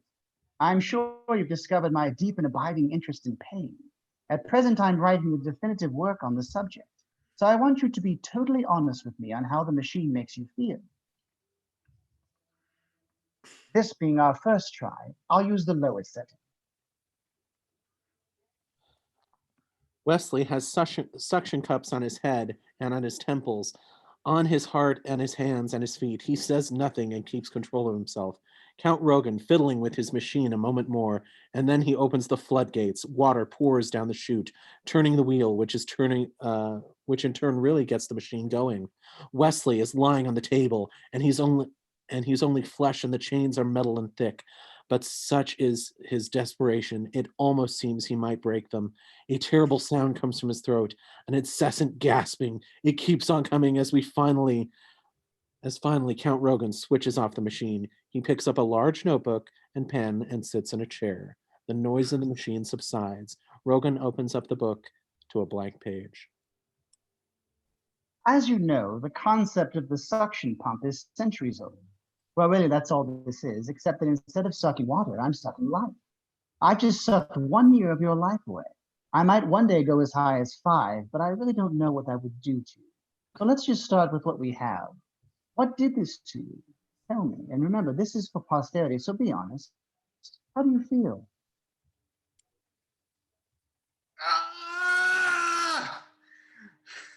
Interesting. Humperdinck is in his quarters swamped. Piles of papers are strewn all over. Now Yellen, a pale, shifty, quick-eyed man, appears in the doorway. Yellen? Sire. As chief enforcer of Alflorn, I trust you with this secret. Killers from Gilda are infiltrating the thieves' forest and plan to murder my bride on our wedding night. My spy network has heard no such news. Buttercup enters. Any word from Wesley? Too soon, my angel. Patience. He will come for me. Of course. She will not be murdered. On the day of the wedding, I want the thief. Sorry, you're not supposed to hear this. She will not be murdered. On the day of the wedding, I want the thieves' forest emptied and every inhabitant arrested. Any of the thieves will resist. My regular enforcers will be inadequate. Form a brute squad, then. I want the thieves' forest emptied before I wed. It won't be easy, sire. Try ruling the world sometime. Cut to the thieves' forest. A lot of hollering is going on. The thieves are being rounded by a brute squad, a large group of large men. Yellen stands on a wagon in the midst of all the scuffling. The day of the wedding arrived. The brute squad had their hands full carrying out Humperdinck's orders. Is everybody out? Almost. There's a Spaniard giving us some trouble. Well, you give him some trouble. Move. And his wagon starts. Inigo, drunk as a skunk, sprawled in front of a hovel, a bottle of brandy in one hand, the six-fingered sword in the other. He looks dreadful, unshaven, puffy-eyed, gaunt, like he's in a quarantine. But the way he brandishes the great sword in front of him would give anyone cause for worry. I'm waiting for you, Vizzini. You told me to go back to the beginning, so I have. This is where I am, and this is where I'll stay. I will not be moved. Oh, there. I do not budge. Keep your hole there.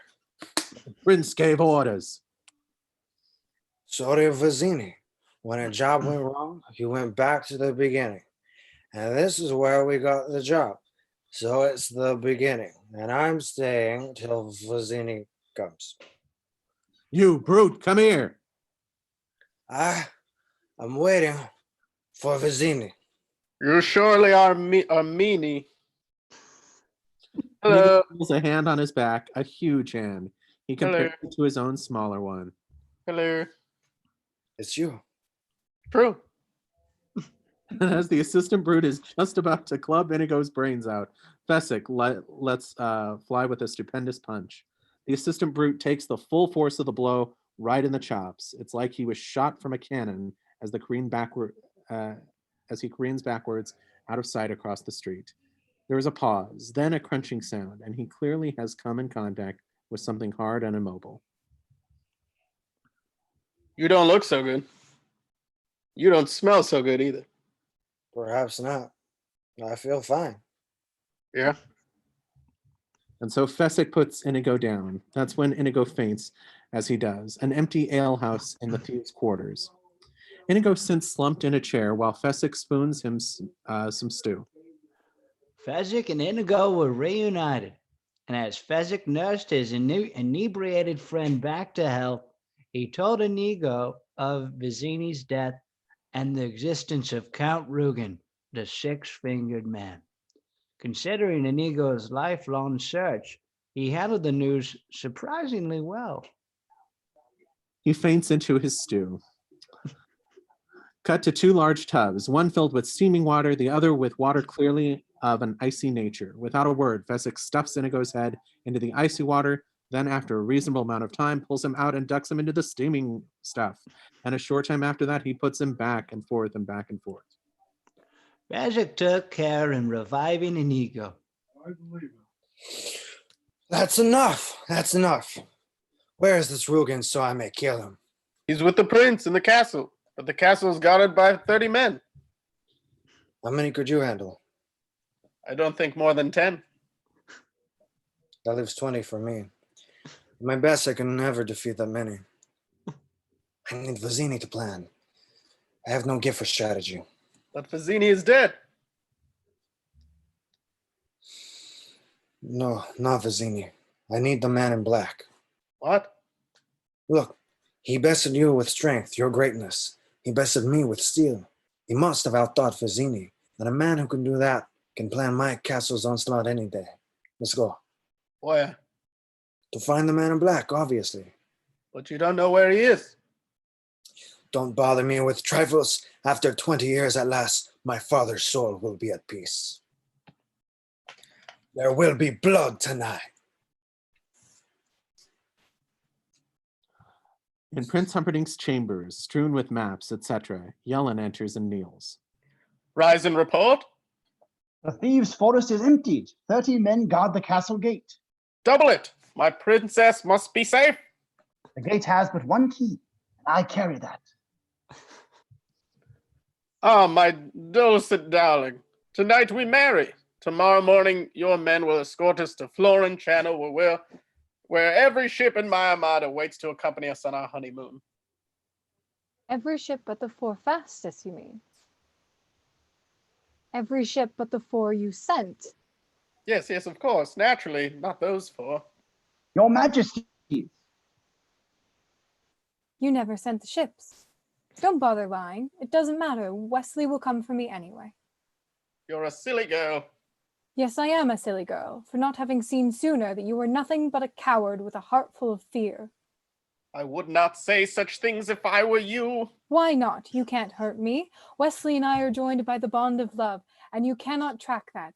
Not with 1,000 bloodhounds, you cannot break it, not with 1,000 swords. And when I say you are a coward, that is only because you are the slimiest weakling ever to crawl the earth. I would not say such things if I were you. In a corridor of the castle, the prince throws open the door to Buttercup's room and slams it shut, locks it, breaks into a wild run, and we cut to Wesley at the machine. But it's not on. Count Rogan is adding more notes to his book. He looks up as the prince suddenly comes down the steps raging. You truly loved each other, and so you might have been truly happy. Not one couple in a century has had that chance, no matter what the storybooks say. And so I think no man in a century will suffer as greatly as you will. And with that, he whirls and turns up the machine and grabs the lever. Count Rogan calls out, Not to 50. but it's too late. Prince Humperdinck shoving the lever all the way up. Wesley's face. We cut to Wesley's face, and there has never been such pain. The pain grows and grows, and with it now, something else has started. The death scream. As the death scream. Good stuff, Tim. Thank you. Outside the pit of despair, the sound moves along, louder and louder. Yelling at his 60 brutes, grin and bear it, and a few of the brutes turn to each other in fear. And as the scream builds, we cut to Buttercup in her room. She hears the sound and doesn't know what it is, but her arms involuntarily go around her body to try to control the trembling, and the scream still builds. Across the river to Inigo and Fessick, trying to make their way through the jammed marketplace, which suddenly quiets as the fading sound comes through. Ah! Fezzik, listen. Do you hear? That is the sound of ultimate suffering. My heart made that sound when Rugen slaughtered my father.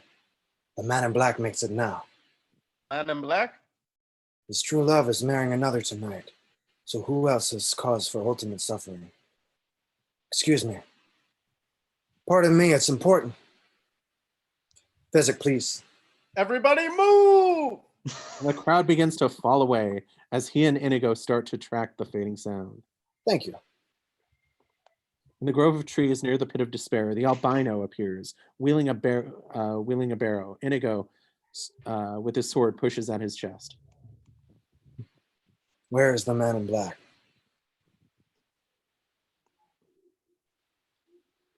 You get there from this grove, yes? Fezzik, jog his memory. Fezzik crunches the albino on top of the head, and as if he had a hammer and was driving in a nail, the albino drops without a sound. I'm sorry, Inigo. I didn't mean to jog him so hard, Inigo. Inigo. Inigo kneels, the sword held tight between his hands, eyes closed. He faces the grove of trees and starts to talk, his voice low and strange.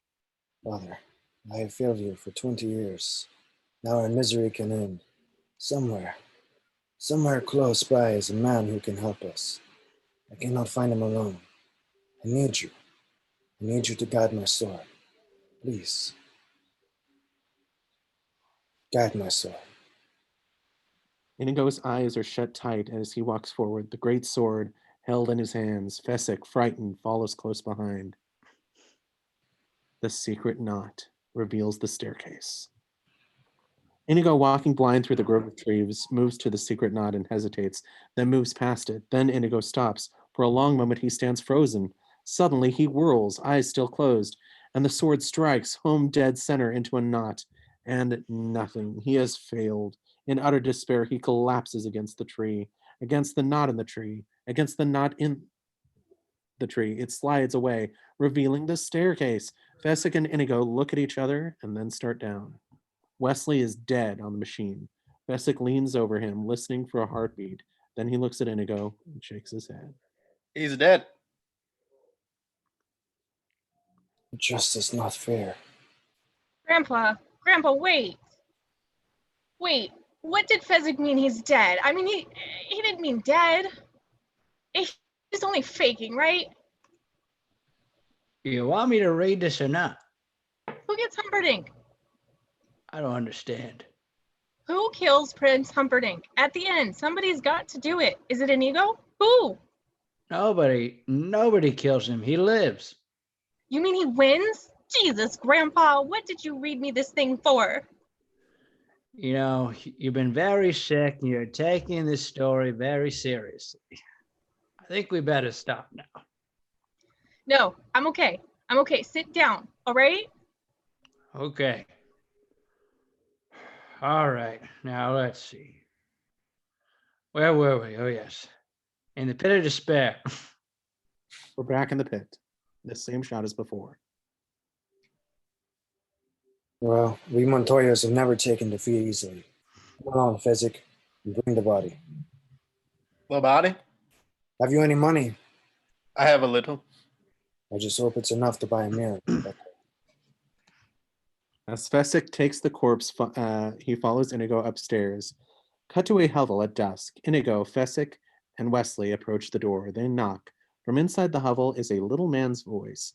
If Mel Brooks' 100-year-old man was really old, he was 1,000-year-old man. If Mel Brooks is 1,000-year-old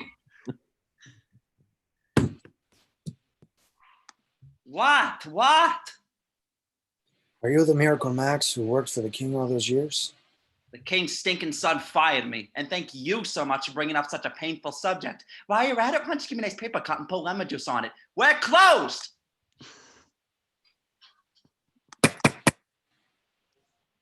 Beat it, I'll call the brute squad.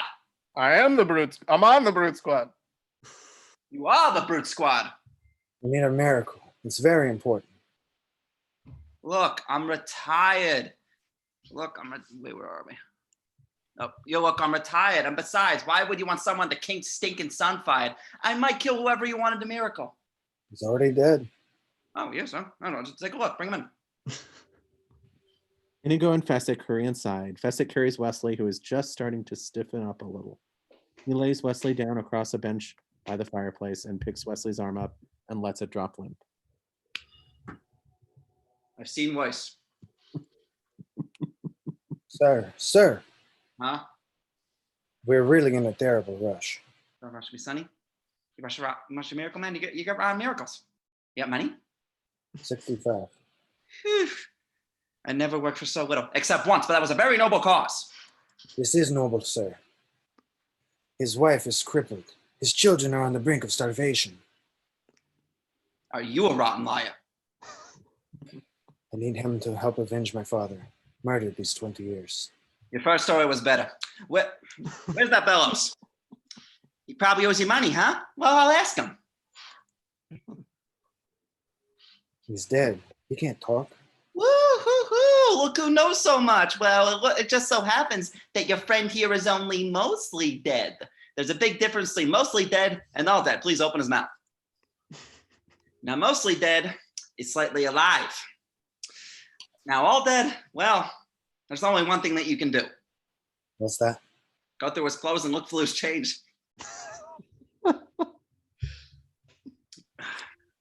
Hey, hello in there.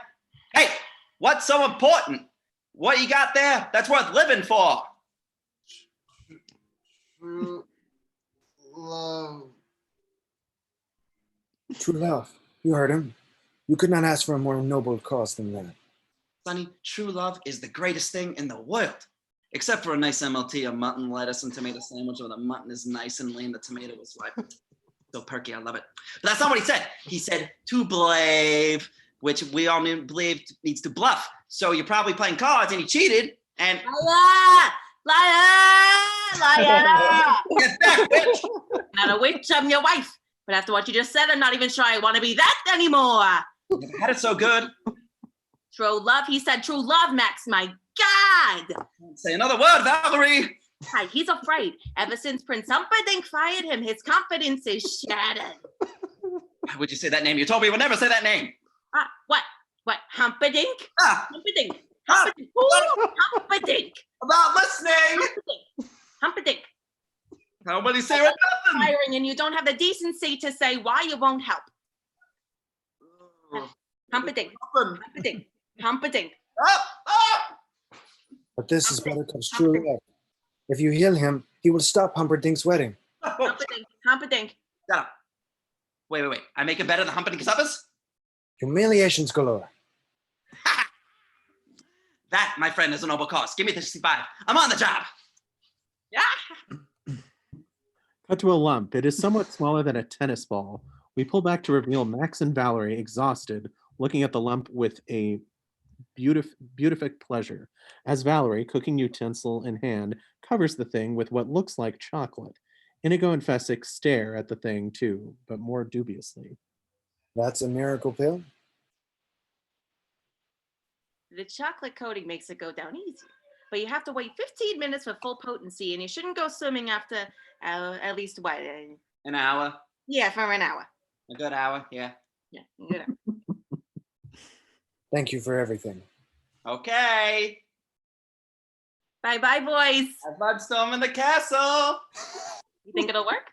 It'll take a miracle. Bye-bye. Bye.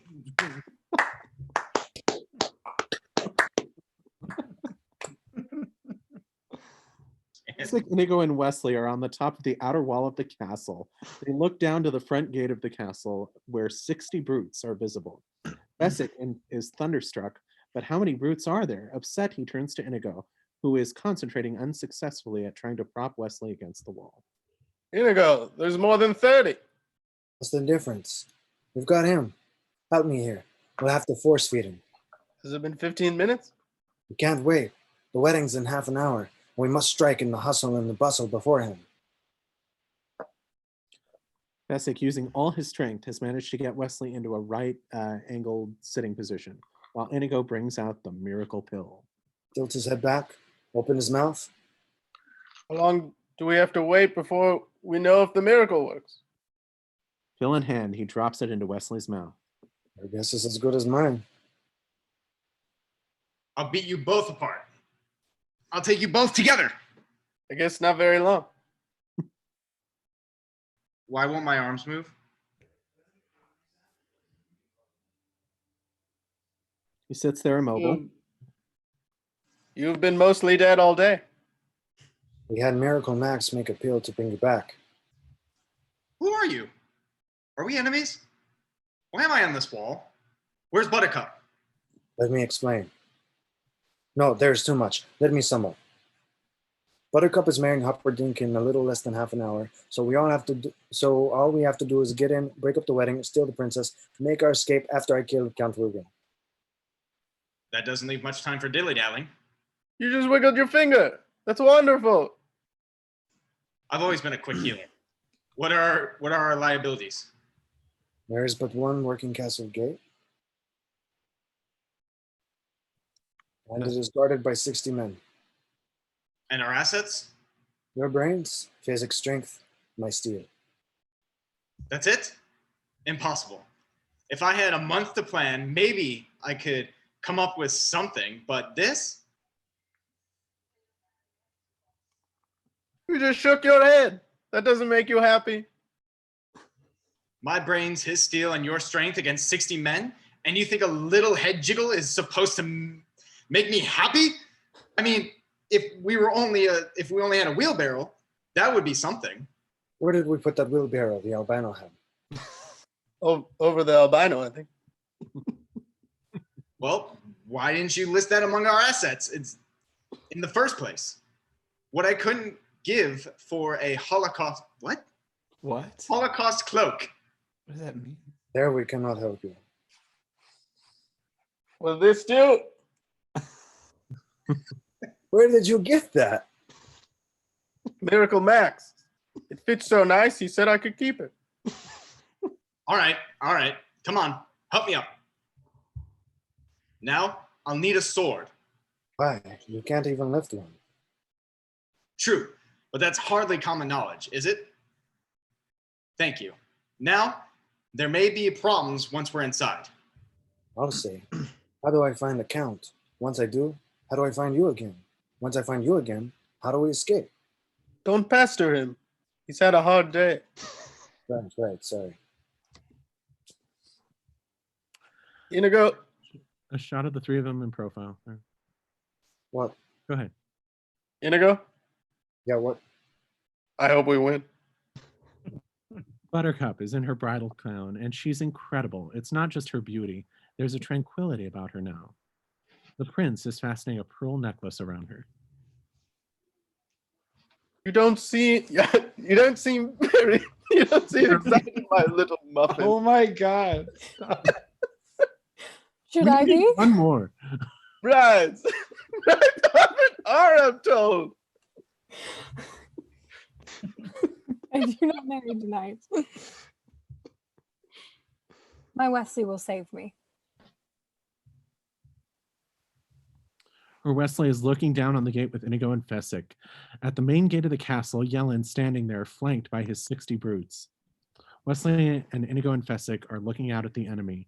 This is it. Inigo and Fessick shake hands. Wesley can't even do that, but after a bit of rocking back and forth, he manages to get enough momentum to catapult his arm over onto his friends. An absolutely gem-like little chapel, pull back to reveal the most intelligent-looking, most impressive-appearing clergyman imaginable. Buttercup and Humperdinck kneel before the clergyman. Behind them sits the mumbling old king and queen, and standing in the back is Count Rogan. 4 guards are in position, flanking the chapel door. Marriage is what brings us together today. Marriage, the blessed arrangement that dreams within a dream. Stand your ground, men. Stand your ground. The brutes Stand in your ground. It is a bit unnerving. A giant seems to be floating towards them out of the darkness. A giant in a strange cloak and with a voice that would crumble walls. I am the dread pirate Roberts. There will be no survivors. Isaac seems to be floating because he's standing in the wheelbarrow as Inigo, hidden behind him, busts a gut by pushing it and supporting Wesley. Now? Not yet. My men are here and I am here, but soon you will not be here. Yelling keeps the brutes in position, or tries to, shouting orders, instructions, and as yet the brutes hold. Inigo struggles bravely under their combined weight. Now? Light him. The dread pirate Roberts takes no survivors. All your worst nightmares are about to come true.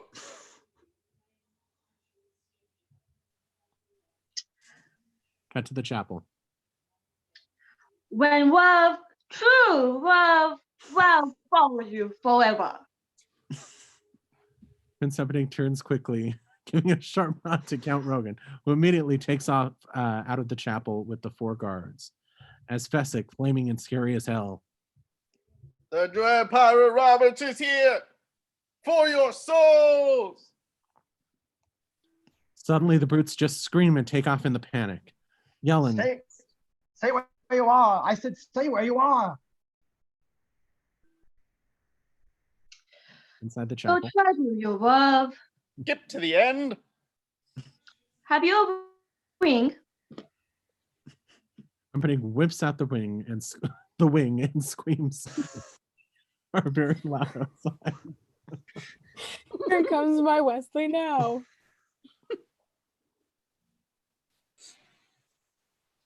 Fezzik, the portcullis. Fessick rushes forward and grabs the portcullis, which is indeed closing quickly. Fessick grabs the gate and swings the tonnage back upward. Yellen just watches in fear. In the chapel. Your Wesley is dead. I killed him myself. Then why is there fear behind your eyes?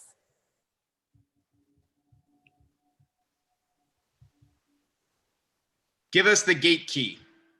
I have no gate key. Fezzik, tear his arms off. Oh, you mean this gate key? He wipes it out of Fessick's hand. Humperdinck and Buttercup and the impressive clergyman. And you, Princess Buttercup. Man and wife, say man and wife. Man and wife. Escort the bride to the honeymoon suite. I'll be there shortly. He didn't come. Count Rogan and his 4 warriors are racing through the castle, and as they reach a complex intersection of several corridors, Rogan stops, incredulous, as we see Wesley, Inigo, and Fessick moving toward them. Actually, Fessick is dragging Wesley, who is, in turn, dragging Yellen's sword like a stiff dog, like a stiff dog leash. Wesley simply hasn't the strength to raise it.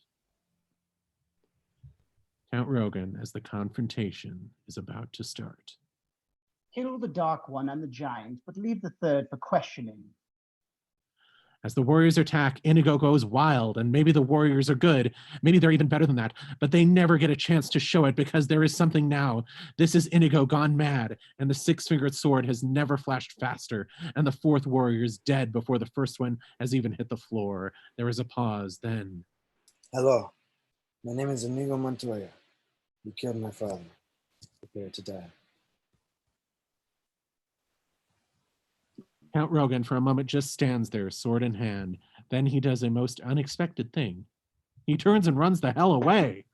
Inigo, momentarily surprised, then taking off after him, leaving Wesley and Fessick to exchange curious looks and Rogan runs through a half-open heavy wooden door and shuts it and locks it just as Inigo throws himself against it. He tries again, no kind of chance. Fezzik, I need you. I can't leave him alone. He's getting away from me, Fezzik. Please, Fezzik. I'll be right back. He props Wesley up against a large suit of armor and takes off toward the intersection where Inigo's voice came from. Inigo still hammering at the door. Fezzik approaches, gestures for him to stop, and with one mighty swipe, his mighty hands, the doors crumble. Thank you. Inigo flies through as Fezzik heads back to Wesley. Buttercup is walking with the king and queen, the queen more sprightly and several paces ahead. Strange wedding. Yes, a very strange wedding. Come along. Buttercup gently stops the king and places a kiss on his forehead. Oh. Because you've always been kind to me, and I won't be seeing you again since I'm killing myself once we reach the honeymoon suite. Wow, that's nice. She kissed me! Count Rogan is still running, dashing through the corridors, and as he glances back behind him, Inigo is coming like a streak.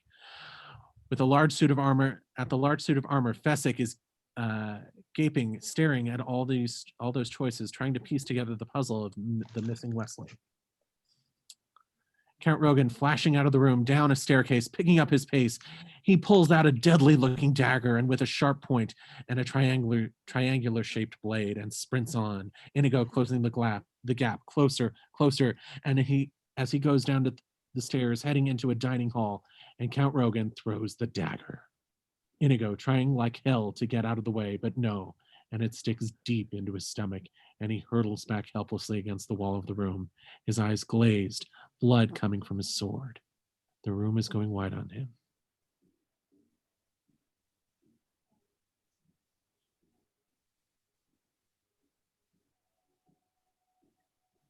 It's muted. Oh. Sorry, brother. I tried. Rogan looks across the room to Inigo as memories come. You must be that little Spanish brat I taught a lesson to all those years ago. It's simply incredible. Have you been chasing me your whole life only to fail now? I think that's the worst thing I've ever heard. How marvelous. Buttercup shuts the door of the honeymoon suite, crossing quietly to the far wall where she sits at a table. She opens a jeweled box and takes out a very deadly-looking dagger. She seems very much at peace as she touches the knife to her bosom. There's a shortage of perfect breasts in this world. It'd be a pity to damage yours. Buttercup whirls as we see Wesley lying on the bed. Yellen's sword is beside him. His voice sounds just fine, but he does not move. Buttercup leaps to the bed, covering him with kisses. Wesley is helpless. Oh, Wesley, darling. Wesley, why won't you hold me? Gently. At a time like this, it's all you can think to say. Gently? Gently! And she lets go. Rogan looks very much surprised. Good heavens, are you still trying to win? We pull back to reveal Inigo, struggling feebly, pulling the dagger from his stomach, holding the wound with his left hand. Rogan is pushing off from the table, sword in hand, and moving in to kill Inigo. You've got an overdeveloped sense of vengeance. It's going to get you into trouble someday. Inigo watches the Count approach, and the Count flicks his sword at Inigo's heart. And there's not much Inigo can do, just kind of vaguely parry the thrust with the six-fingered sword, and Count Rogan's blade sinks deeply into Inigo's left shoulder. Inigo doesn't seem to feel it. His other agonies are so much worse. The Count steps back, going for the heart again. Inigo, as this blow comes, he's trying to use the wall for support and forcing himself to his feet, and it's not a roaring success of an attempt, but he does at least make some progress, and again he manages to parry the thrust, as this time Rogan's sword runs through his right arm. Again, Inigo doesn't seem to mind. He doesn't even feel it. Count Rogan steps back just a moment, watching as Inigo continues to inch his way to his feet, and then just before the Count is about to strike again, Inigo manages a little flick of his own, and Rogan hadn't expected it. He jumps back, and makes a little involuntary cry of surprise. Inigo slowly pushes away from the wall. Hello. My name is Inigo Montoya. Killed my father. Prepare to die. Count Rogan is suddenly going into a fierce attack, striking with great power and precision, for he is a master swordsman too, and he forces Inigo easily back and drives him easily into the wall. But he does not penetrate Inigo's defense. None of the Count's blows get him. As the Count steps back a moment, Inigo pushes slowly off the wall again. Hello. My name is Inigo Montoya. You killed my father. Prepare to die. And again the Count attacks, slashing with wondrous skill, but none of his blows get through, and slowly Inigo again moves forward. Hello. My name is Inigo Montoya. You killed my father. Prepare to die. Stop saying that. Inigo drives to the Count's left shoulder now and thrusts home where the Count has gotten him. Then another move, and his blade enters the Count's right shoulder, the same spot where Inigo was wounded. Hello. My name is Inigo Montoya. You killed my father. Prepare to die. No. Offer me money. And now the six-fingered sword strikes, and there is a slash bleeding along Rogan's cheeks. Yes. Power too. Promise me that. He slashes the other. All that I have and more, please. Offer me everything I ask for. Anything you want. I want my father back, you son of a bitch. And on that, the Count Rogan dies. Inigo is almost too fast for the eyes to follow, and the sword strikes one final time. The sword clears through the Count. They're almost frozen like that. He is almost frozen like that for a moment. Then Inigo withdraws his sword, and the Count pitches down. Rogan lies dead. His skin is ashen, and the blood still pours from the parallel cuts on his cheeks, and his eyes are bulging wide and full of fear. Inigo stares at Rogan, and now Inigo does something we have never seen him do before. He smiles and holds for just a moment. Wesley lies before inside of the honeymoon suite. Wesley is still lying as before. Not a muscle has moved. His head is still on the hardboard, and Yellen's sword is still at his side. Buttercup is alongside the bed, as her eyes never leave his face. Oh, Wesley, will you ever forgive me? What hideous sin have you committed lately? I got married. I didn't want to. It all happened so fast. Never happened. What? It never happened. But it did. I was there. This old man said man and wife. Did you say I do? Well, no, we sort of skipped that part. Then you're not married. If you didn't say it, you didn't do it. Wouldn't you agree, Your Highness? A technicality that will shortly be remedied. But first things first, to the death. No, to the pain. I don't think I'm quite familiar with that phrase. I'll explain, and I'll use my small words so that you'll be sure to understand. You hog-faced buffoon. That may be the first time in my life anyone has dared insult me. It won't be the last. To the pain means the first thing you lose will be your feet, below the ankles, then your hands, at the wrists, next your nose. And then my tongue, I suppose. I killed you too quickly the last time, a mistake I don't mean to duplicate tonight. I wasn't finished. The next thing you lose will be your left eye, followed by your right. And then my ears, I understand. Let's get on with it. Wrong. Your ears you keep. And I'll tell you why. So that every shriek of every child you at seeing your hideousness will be yours to cherish. Every babe that weeps at your approach, every woman who cries out, "Dear God, what is that thing?" will echo in your perfect ears. That is what to the pain means. It means I leave you in anguish, wallowing in freakish misery forever. I think you're bluffing. It's possible, Pig. I might be bluffing. It's conceivable. You miserable, vomitous mass, that I am only lying here because I lack the strength to stand. Then again, Perhaps I have the strength after all. And now slowly, Wesley begins to move. His body turns, his feet go to the floor, and he starts to stand. Humperdinck stares, eyes wide. Wesley is now standing, and his sword is in fighting position. Drop your sword. Humperdinck is so panicked he doesn't know whether to pee or wind his watch. He throws his sword on the floor. Yeah, pee. I peed. Have a seat. Speaking to Buttercup. Tie him up. Make it as tight as you like. Enter Inigo, and Where's Physic? I thought he was with you. No. In that case, his balance betrays him. Help him, Why does Wesley need helping? because he has no strength. I knew it. I knew you were bluffing. I knew he was bluffing. Shall I dispatch him for you? thank you, but no. Whatever happens to us, I want him to live a long life alone with his cowardice. Inigo! Inigo, where are you? And look at each other, then move to the balcony. Fesic is leading 4 great white horses and glances up and to the balcony. Ah, there you are. Inigo, I saw the prince's stables, and there were 4 white horses. And I thought, there are 4 of us. If we ever find the lady. Hello, lady. So I took them with me in case we ever bumped into each other. I guess we just did. Fezzik, you did something right. Don't worry. I won't let it go to my head.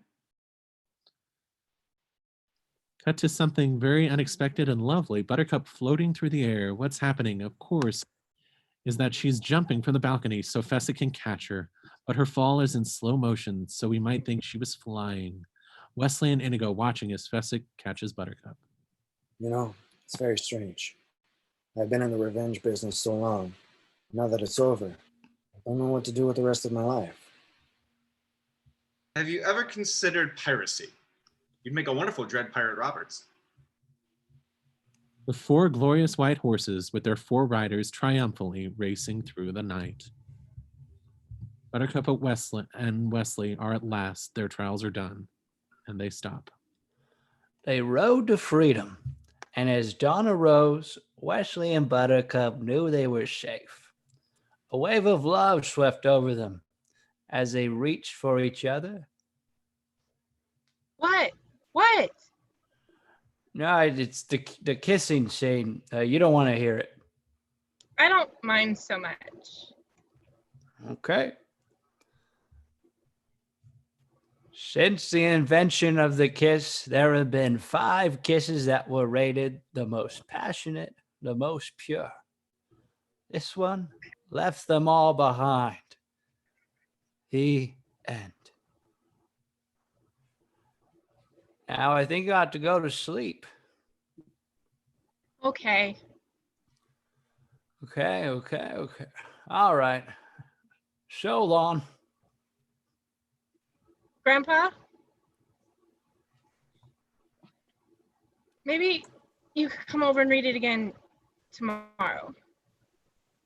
As you wish. And his smile is enough as the grandfather steps out the door, tipping his hat. Final fade out, the end.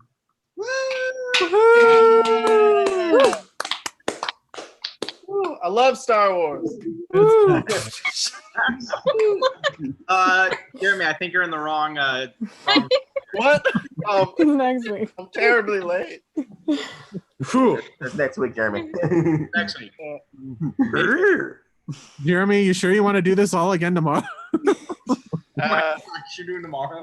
Are you the same parts tomorrow? I'm supposed to be Miracle Max tomorrow. There you go. Yours is different.